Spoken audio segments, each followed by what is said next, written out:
ताज्या बातम्यांसाठी ABP माझाला subscribe करा आणि बेल आयकॉन प्रेस करा।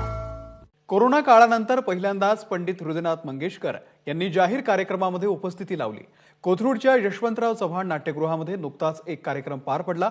अक्षय गाणे अभंग गाणे या शीर्षकाखाली पार पडलेल्या या कार्यक्रमाचं आयोजन मास्टर दीनानाथ मंगेशकर स्मृती प्रतिष्ठानतर्फे आयोजित करण्यात आलं।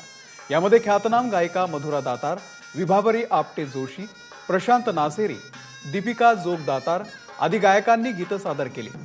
यावेळी प्रेक्षकांवरती पडदा उघडताच गुलाब पुष्पांची वृष्टी सुद्धा करण्यात आली। लता दीदींनी यावेळी मोबाईलवरून लाईव्ह संवाद साधत कार्यक्रमाला शुभेच्छा दिल्या। पंडित हृदयनाथ मंगेशकर यांनी पूर्ण कार्यक्रम नाट्यगृहामध्ये उपस्थित राहून पाहिला आणि कलाकारांचं कौतुकही केलं।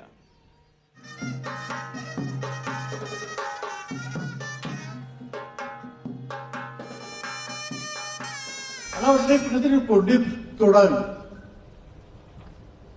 एक पहिला कार्यक्रम आपण करावा त्याच रंगमंचावर।